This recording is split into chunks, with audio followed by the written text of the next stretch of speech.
Have you ever ordered a martini-inspired cocktail in a bar that's so strong that just ordering it is like writing your own obituary? That's what we're making tonight, the legendary Obituary cocktail. This is a New Orleans cocktail. It's from the 40s.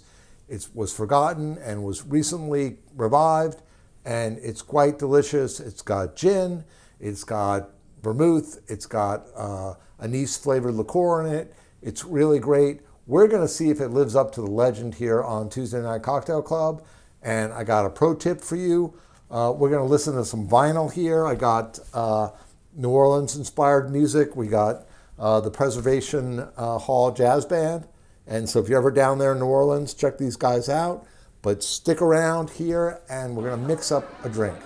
Tuesday Night Cocktail Club meets every week for cocktails and good company. Inspired by the Pro Bar, built for your home bar. No paywall, no Patreon, just good drinks, good company every Tuesday. So the Obituary cocktail was invented in the 1940s in Café Lafite on Bourbon Street in New Orleans. Supposedly, this is the oldest continuously operated gay bar in America. Everybody can, tell me I'm wrong about that, but that's what the claim is. But this bar was on Bourbon Street, or is on Bourbon Street, and so Café Lafite is located in this building that was built in the 19th century, and according to the legend, there's so many legends in New Orleans, but according to the legend, the pirate Jean Lafitte, he had a blacksmith shop in this building. And then much later it was converted into a bar, and they also invented this drink, the Obituary, and just hanging out in the bar, everything has a morbid voodoo kind of, death-inspired name in New Orleans. They named the drink the Obituary. And so we're going to go through the build here in a minute, but it was famous, back in the day. Tennessee Williams drank this drink. Truman Capote drank this drink.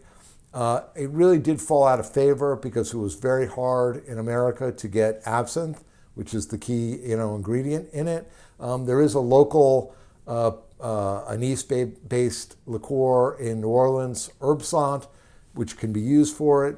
But no matter what, it really did fall out of favor in New Orleans, but it was revived at various New Orleans-inspired bars and restaurants. There was a Maison Premier in Brooklyn that featured the drink on their menu, and so there you have it. One thing to note here, as this cocktail was originally conceived, it had London dry gin, but in modern times, they've switched over to Old Tom, which is a sweeter gin.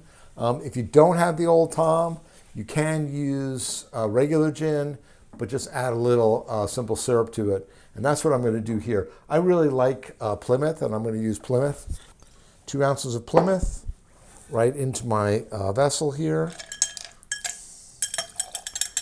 And it's 3/4 of an ounce of dry vermouth.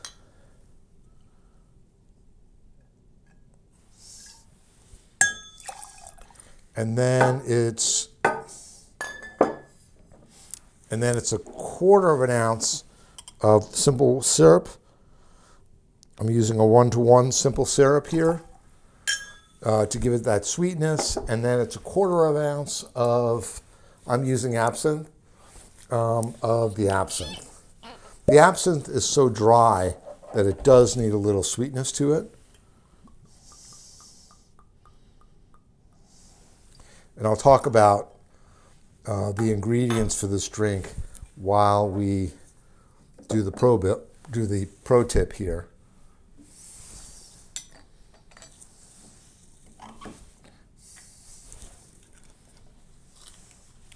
And then you just give it a good stir.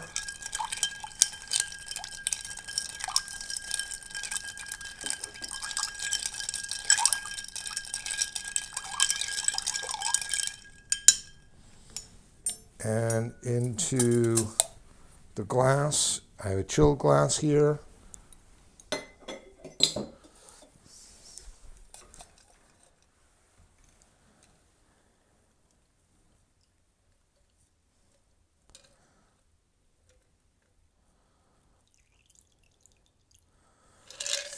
And then I have a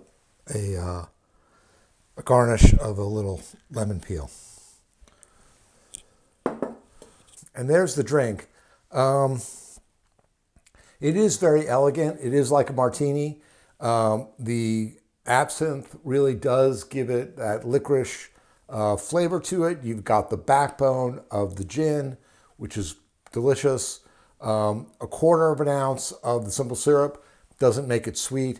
I think it's less sweet with the gin, regular London dry, and a little simple syrup than it is with the Old Tom. I mean, by all means, use the Old Tom. I don't really like sweet cocktails, so, I'm always preferring something drier. But let me just go through the pro tip here, which is if you don't have a Old Tom gin, you can always add simple syrup. Like I said, you can add a half an ounce, you can add a quarter of an ounce to a 2 ounce measure. And I think that really replicates the Old Tom. I mean, why buy a bottle of something if you're just going to use it for one cocktail and you've got a way around it? Anyways, that's one tip. And the other thing is, the absinthe is very good. It's much drier than pastis, which is, I have Pernod, but there's a bunch of pastises out there. There's Absinthe too, which is the New Orleans one. All of those would work. This is a hard drink, perhaps a little bit to balance to your taste. I do like it in this formulation of 2 ounces of gin and a quarter of an ounce of the absinthe. But, there's so much variety in the pastis family that you really got to kind of play around with the ratios a little bit to get it to your palate. So there's the drink. Highly recommend this drink. It's very different. It's a great martini variation. If you do add a little more simple syrup to it and use the pastis instead of the absinthe, it's another one of those ways around I don't like a martini. You're making it for a bunch of people. Somebody doesn't like a dry martini.